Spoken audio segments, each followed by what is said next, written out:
Hello student, मेरा नाम कुणाल गुरनानी, प्रवक्ता अग्रवाल पब्लिक इंटर कॉलेज भौतिक विज्ञान का मैं प्रवक्ता हूं। और मैं आज आपको चैप्टर फ्लो ऑफ लिक्विड का टॉपिक बर्नौलीज थ्योरम यानी बर्नौली प्रमेय मैं आपको आज पढ़ाने जा रहा हूं। बर्नौलीज थ्योरम यानी बर्नौली की प्रमेय मैं आपको पढ़ाने जा रहा हूं। और जब बर्नौली ने अपनी प्रमेय दी थी तो उन्होंने कुछ अजम्पशंस माने थे। पहला अजम्पशन क्या था उनका? नॉन विस्कस, नॉन कंप्रेसिबल,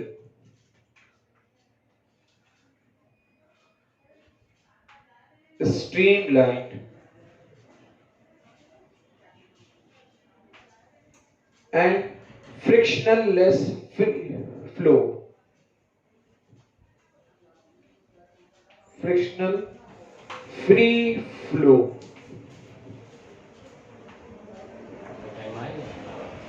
ठीक, तो बर्नौली ने कहा था जब कोई द्रव, कौन सा द्रव?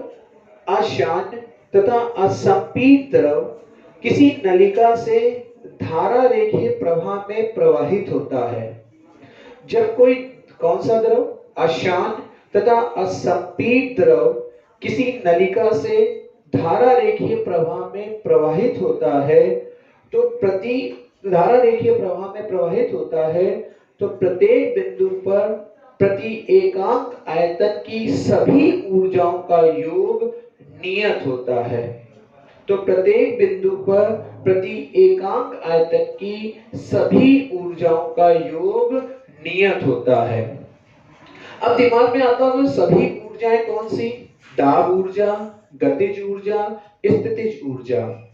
दाब ऊर्जा, गतिज ऊर्जा, स्थितिज ऊर्जा, इन सब का प्रति एकांक आयतन पर सभी बिंदुओं पर इनका योग क्या होता है? नियत होता है। अगर हम यहां पर निकालें तो यहां पर दाब ऊर्जा, गतिज ऊर्जा, स्थितिज ऊर्जा का योग, और अगर हम यहां पर निकालें तो प्रति एकांक आयतन की दाब ऊर्जा, गतिज ऊर्जा और स्थितिज ऊर्जा का योग आपस में बराबर होगा। ये बताया किसने बेटा? बर्नौली की प्रमेय में बताया गया। लेकिन दिमाग में क्वेश्चन आता है कि ये नॉन विस्कस क्या होता है, यानी इसको हिंदी में कहते हैं अशांत द्रव। जो हमारा द्रव होता है वो परतों के रूप में प्रवाहित होता है, और जब द्रव परतों के रूप में प्रवाहित होता है तो परतों के बीच में एक घर्षण बल लगता है जिसे हम यहाँ पर शान्य बल यानी विस्कस फोर्स कहते हैं। और जिस द्रव में ये विस्कस फोर्स हमारा जीरो होता है, ये शान्य बल हमारा जीरो होता है, उसे हम नॉन विस्कस लिक्विड या हिंदी में अशान्य द्रव कहते हैं। फिर आता है नॉन कंप्रेसिबिलिटी। नॉन कंप्रेसिबिलिटी क्या होती है? किसी लिक्विड के ऊपर या किसी द्रव के ऊपर जब हम प्रेशर लगाएं, दाब लगाएं, तो उसमें किसी भी प्रकार की कंप्रेसिबिलिटी ना हो तो उसे हम क्या कहेंगे? नॉन कंप्रेसिबल लिक्विड कहते हैं। फिर आता है स्ट्रीमलाइन। स्ट्रीमलाइन मतलब धारा रेखीय प्रवाह होना चाहिए। धारा रेखीय प्रवाह होने का मतलब, जैसे जब कहीं आर्मी में कोई मार्च पास्ट होती है तो जिस रास्ते पर पहला वाला सैनिक जाता है उसी के पीछे दूसरा वाला सैनिक जाए, ठीक उसी प्रकार जब कोई द्रव किसी नलिका में प्रवाहित हो तो जिस मार्ग पर पहला कण जाए उसी मार्ग पर दूसरा वाला कण भी जाता है, उसी मार्ग का अनुसरण करता है, तो उस द्रव के प्रवाह को हम धारा रेखीय प्रवाह या स्ट्रीमलाइन फ्लो कहते हैं। चौथा अजम्पशन क्या है? Frictionless flow. यानी जब कोई द्रव किसी नलिका में प्रवाहित हो तो द्रव और नलिका के बीच में किसी प्रकार का कोई भी फ्रिक्शन वर्क ना कर रहा हो, किसी तरीके का कोई घर्षण कार्य ना कर रहा हो, तो उसे हम लोग यहाँ पर क्या कहते हैं? फ्रिक्शनलेस फ्री फ्लो कहते हैं। फ्रिक्शनलेस फ्री फ्लो कहते हैं। ठीक, तो फिर से सुनिए बर्नौलीज की प्रमेय। बर्नौलीज ने कहा था जब कोई in non viscous and incompressible liquid non viscous and incompressible liquid flow in a tube in a streamlined motion, then at every point the sum of all the energy at unit volume remain constant. यानी जब कोई असंपीड तथा अशान द्रव किसी नलिका से धारा रेखीय प्रवाह में प्रवाहित होता है तो नलिका के प्रत्येक बिंदु पर प्रति एकांक आयतन की सभी ऊर्जाओं का योग नियत होता है। अर्थात गतिज ऊर्जा, दाब ऊर्जा, स्थितिज ऊर्जा, तीनों ऊर्जाओं का योग क्या होता है? नियत होता है। ये किसने बताया था? बर्नौली ने बताया था। इसी चीज को थोड़ा सा और समझा रहा हूं बेटा, ये कहीं पर ऐसा नहीं है, मैं समझाने की कोशिश अपनी तरफ से कर रहा हूं। जैसे मान लो हम ये दो पेपर ले लें और अगर इस पेपर ले लें तो इन दोनों पेपर के बीच में क्या होगी? वायु होगी। और अगर हम यहाँ पे फूंक मारते हैं तो जब फूंक मारते हैं तो देखिए ये पेपर एक दूसरे के पास आते हैं। देखिए मैंने फूंक मारी, ये देखिए पेपर एक दूसरे के कहां आ गए? पास आ गए। जब ये एक दूसरे के पेपर पास आए तो इसका मतलब यहाँ पे जो बीच में जो वायु भरी थी वहां पे वेग बढ़ गया और दाब कम हो गया। यहाँ पे जो वायु भरी थी उसका वेग क्या हो गया? ज्यादा हो गया और दाब क्या हो गया? कम हो गया। और जब यहाँ पे दाब कम हो गया तो इसका मतलब यहाँ का दाब ज्यादा हो गया। और जब यहाँ का दाब ज्यादा हो गया तो इसने इसको अंदर की तरफ क्या मारा? इधर से धक्का मारा। तो यही बर्नौली ने प्रूव किया कि जब कोई द्रव किसी नलिका में प्रवाहित होता है तो जहां पर वेग घटेगा, जहां पर वेग बढ़ेगा, वहां पे दाब क्या हो जाता है? हमारा कम हो जाता है। जहां पर वेग बढ़ता है वहां पर दाब क्या हो जाता है? कम हो जाता है। मैंने आपको दो पेपर लेकर उसके बीच में एक उदाहरण लेकर समझाने का मैंने प्रयत्न किया कि बीच में मैंने वायु थी, वायु में मैंने फूंक मारी तो वहां पर वेग बढ़ गया और पन्ने एक दूसरे के पास आ गए। और जब पन्ने एक दूसरे के पास आए तो यहाँ पर वेग घटा, तो वेग बढ़ा तो दाब आपका क्या हो गया? घट गया और इधर का दाब बढ़ गया। तो यही चीज बर्नौली ने अपनी प्रमेय में दिखाई। लेकिन बर्नौली ने अपनी प्रमेय में दिखाने के लिए द्रव के साथ ये अजम्पशन लिए। बर्नौली ने कहा ये अजम्पशन लेके उन्होंने अपनी प्रमेय को क्या किया? सिद्ध किया। तो आइए देखिए इनकी प्रमेय को मैं सिद्ध करने जा रहा हूं। देखिए इनकी प्रमेय को सिद्ध करने के लिए ये मैंने असमान अनुप्रस्थ काट की एक नलिका ली।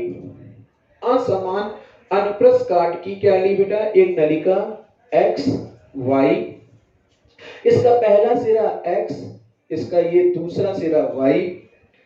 पहले सिरे पे दाब P1, यहां से जो द्रव प्रवेश कर रहा है उसका वेग V1 माना और यहां से जो द्रव निकल रहा है उसका वेग V2 माना। यहां पर दाब P2 मान लिया। पहले सिरे की ऊंचाई हमने H1, दूसरे सिरे की ऊंचाई हमने S2 मानी और ये X सिरे का क्षेत्रफल हमने A1 माना और Y सिरे का क्षेत्रफल हमने कितना माना? A2 माना। क्योंकि ये असमान अनुप्रस्थ काट के परिक्षेत्र की नलिका है। असमान अनुप्रस्थ काट क्षेत्रफल मतलब ऐसी नलिका जिसका क्षेत्रफल असमान हो, जैसे यहाँ पे क्षेत्रफल ज्यादा, यहाँ पे क्षेत्रफल कम है। ठीक, इतनी बात सुने। अब दूसरी बात, यहां से द्रव प्रवेश करता है और यहां से द्रव बाहर की ओर निकलता है। जहां से द्रव प्रवेश करता है वहां पे द्रव पर कार्य होता है, यहां पर work done on the liquid होगा, यानी जो यहां पर हमारा कार्य होगा वो द्रव पर होता है। और जहां से द्रव बाहर की ओर आता है वहां पर द्रव द्वारा कार्य होता है, यानी work done by the liquid होता है। यहां पर द्रव पर होगा और यहां पर द्रव द्वारा कार्य होता है। तो आइए देखिए इसका प्रूफ देखिए, इसके प्रूफ को समझने की कोशिश करिए। Work done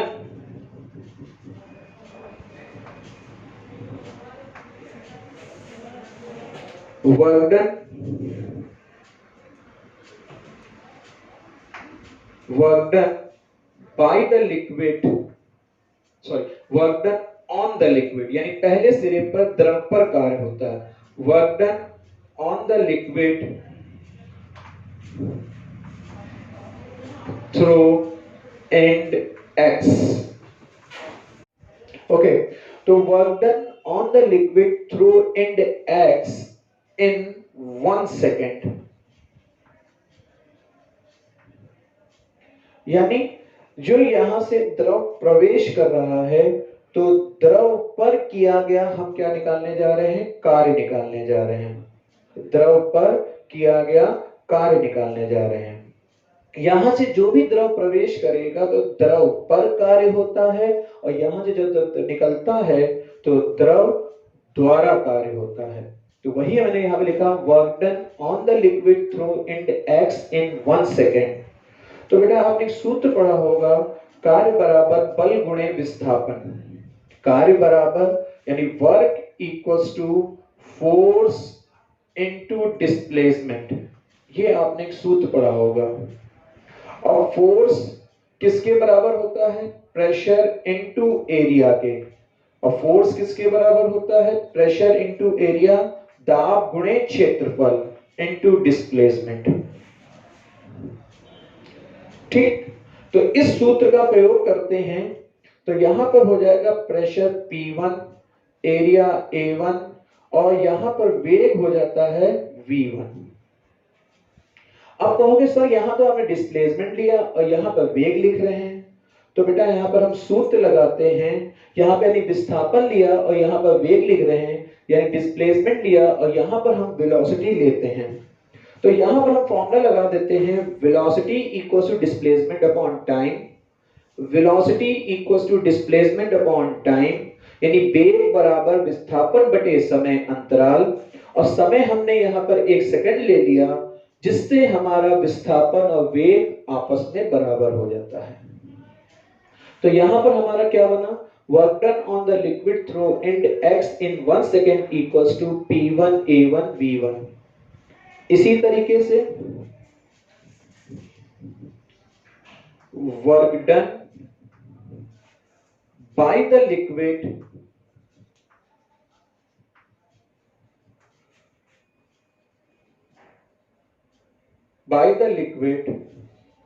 through end y in 1 second, तो कितनी हो जाएगी, P2 A2 V2। क्यों, दूसरे सिरे का प्रेशर कितना है, P2, वेग V2, क्षेत्रफल A2। अब हमने नेट वर्क डन निकाला, कुल कार्य निकाला, तो नेट वर्क डन किसके बराबर बेटा, P1 A1 V1 minus P2 A2 V2। अब by the principle of continuity, अविरतता के सिद्धांत से, by the principle of continuity, अविरतता के सिद्धांत से,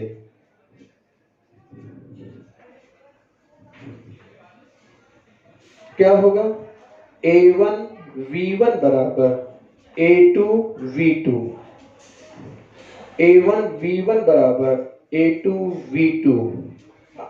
अविरतता के सिद्धांत में आपने पढ़ा होगा A1 V1 बराबर A2 V2, और ये यहां पर किसके बराबर हो जाता है, m अपॉन रो के, जहां m क्या है, द्रव्यमान, रो क्या है, घनत्व, m मास, रो डेंसिटी।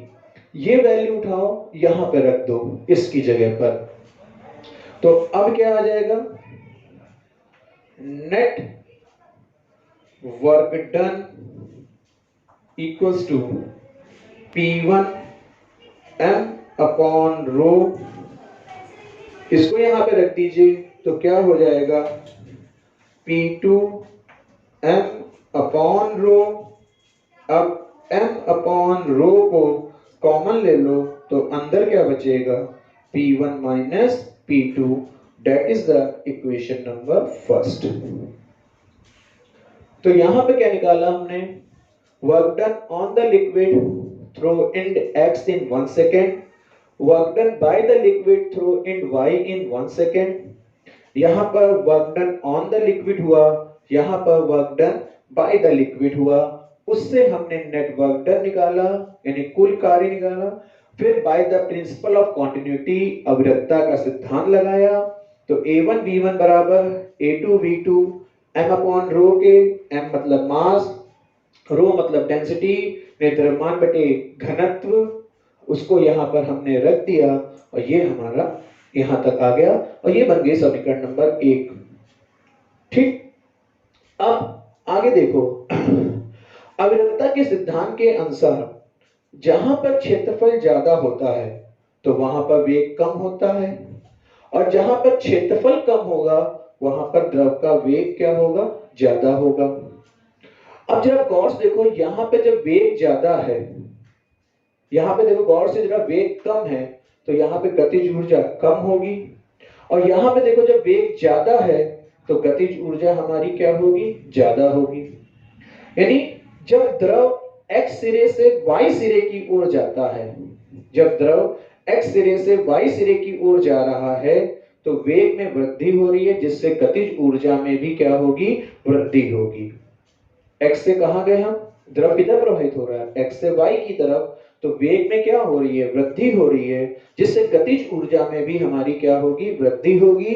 अर्थात x सिरे की गतिज ऊर्जा कम होगी और y सिरे की गतिज ऊर्जा आपकी ज्यादा होगी। तो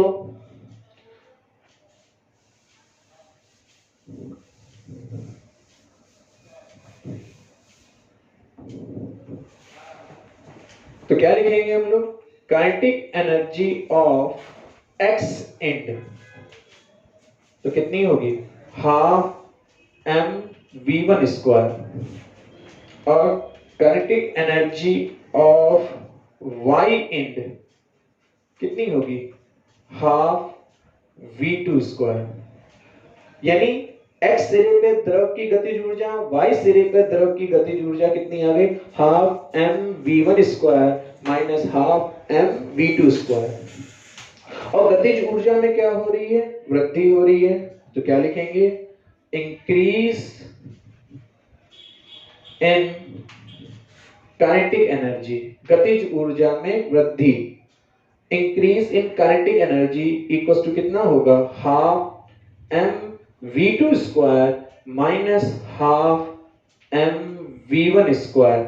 और क्यों, क्योंकि v2 बड़ा है किससे, v1 से, मतलब v2 वेग ज्यादा है किससे, हमारा v1 से।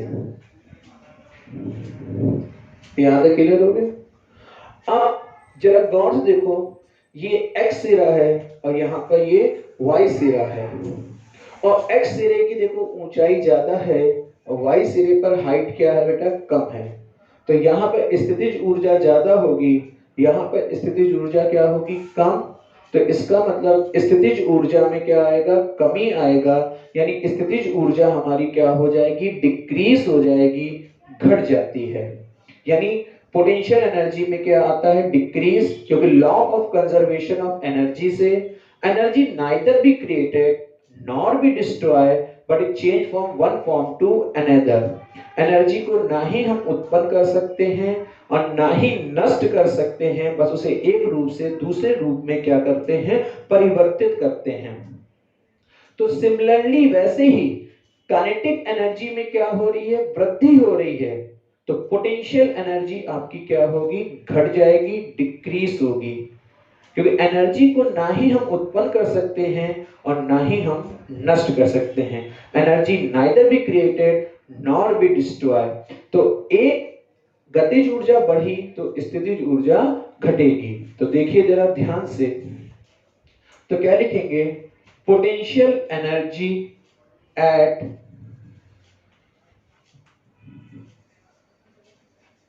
Potential energy at x and कितनी होगी mgh1 और potential energy at y and भी कितनी होगी बेटा आपकी mgh2। x एंड पर हाइट h1 है, y एंड पर हाइट h2 है। x एंड पर हाइट कितनी है h1 और y एंड पर हाइट कितनी है आपकी h2 है। तो नेट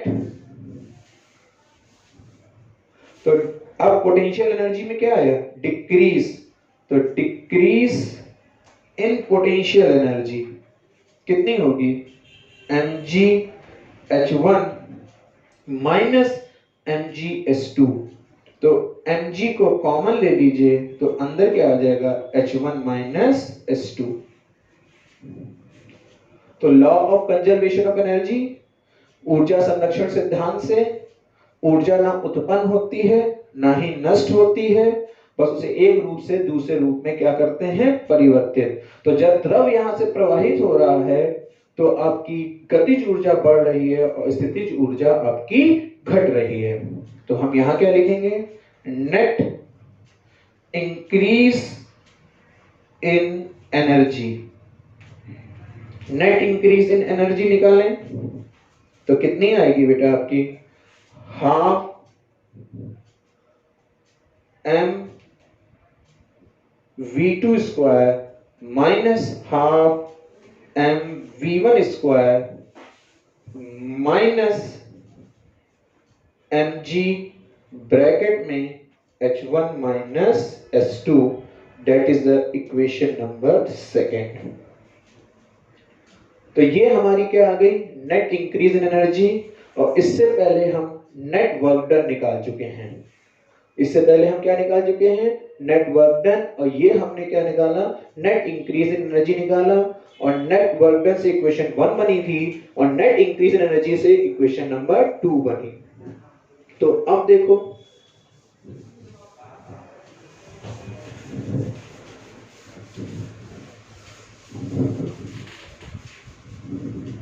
ओके, तो अब देखो फ्रॉम इक्वेशन 1 एंड 2, 1 और 2 से क्या होगा m upon rho equals to p1 minus p2 equals to half m v2 square minus half m v1 square minus mg h1 minus h2, यानी net work done equals to net increase in energy. Net work done हमारा किसके बराबर होगा net increase in energy के बराबर होगा। अब जरा गौर से देखिए m m m m common लेकर हमने क्या कर दिया कैंसिल कर दिया। m m m कॉमन लेकर हमने क्या किया बेटा आपका कैंसिल कर दिया, कैंसिल हो गया। अब क्या बचा 1 upon rho p1 minus p2 half v2 square minus half v1 square rho gh1 plus rho gh2 cross multiply, तो p1 minus p2 equals to half rho v2 square minus half rho v1 square minus rho gh1 plus rho gh2। ठीक, 1 वाले एक तरफ ले आओ 2 वाले सारे एक तरफ ले जाओ, तो क्या हो गया p1 plus half rho v1 square और ये भी इधर ले आइए तो हो जाएगा रो gh1, ये इधर ले जाओ तो p2 plus half rho v2 square plus rho gh2, p1 plus half rho v1 square plus रो gh1 बराबर p2 plus half rho v2 square plus रो gh1।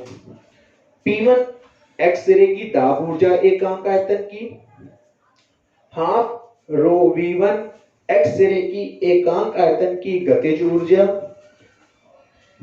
रो जी H1 x सिरे पर स्थितिज ऊर्जा एकांक आयतन की। वैसे ही ये y सिरे की एकांक आयतन की दाब ऊर्जा, एकांक आयतन की गतिज ऊर्जा, एकांक आयतन की स्थितिज ऊर्जा। अब देखो तीनों एनर्जी का, तीनों ऊर्जाओं का योग प्रत्येक बिंदु पर आपस में क्या है, बराबर है। जितना यहाँ पर तीनों का योग होगा उतना ही यहाँ पर होगा, यानी हर बिंदु पर एकांक आयतन की सभी ऊर्जाओं का योग नियत होता है। कौन कौन सी? दाब ऊर्जा, गतिज ऊर्जा, स्थितिज ऊर्जा। लेकिन एकांक आयतन की, तो ये एकांक आयतन की दाब ऊर्जा, गतिज ऊर्जा, स्थितिज ऊर्जा, एकांक आयतन की y सिरे पर दाब ऊर्जा, गतिज ऊर्जा, स्थितिज ऊर्जा, और तीनों का योग आपस में क्या है, बराबर है। तो इससे हम नीचे लिख सकते हैं P plus half rho V square plus rho G H बराबर कांस्टेंट अर्थात नियतांक। यही हमें किसने बताया था? बर्नौली ने बताया था। यानी बर्नौली ने बताया था जब कोई अशांत तथा असंपीत द्रव किसी नलिका में प्रवाहित, धारा रेखीय प्रवाह से किसी नलिका में प्रवाहित होता है, तो उसके प्रत्येक बिंदु पर प्रति एकांक आयतन की सभी ऊर्जाओं का योग हमारा क्या होगा? नियत होगा। ये हमें किसने बताया? बर्नौली ने बताया। अब मान लो पाइप हमारा हॉरिजॉन्टल हो। अब अगर आप मान लीजिए कि पाइप हमारा किस में हो बेटा? हॉरिजॉन्टल हो, यानी पाइप हमारा किस में हो? क्षैतिज में हो। ठीक, यानी अगर हम क्या ले लें, अब हॉरिजॉन्टल पाइप ले लें,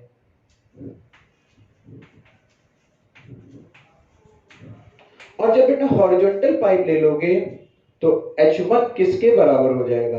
H2 के।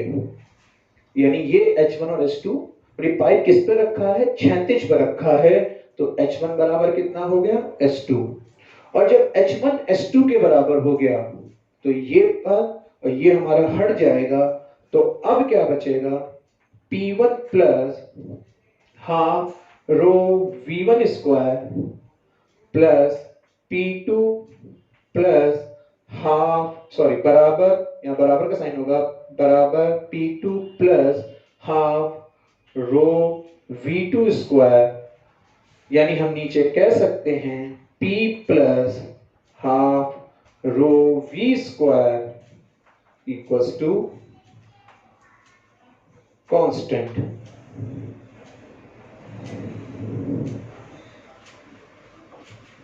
यानी एकांक आयतन की दाब ऊर्जा और गतिज ऊर्जा का योग क्या हो गया? नियत। अब जरा थोड़ा सा मेरे पहले उदाहरण पे आइए, मैंने यही चीज समझाई थी। हमने फूंक मारा तो वेग बढ़ गया, दाब घट जाता है। इसी को बर्नौली ने प्रूव किया। ओके, इतना मुझे आशा है कि जितना मैंने आपको पढ़ाया उतना समझ में आया होगा। Okay, thank you.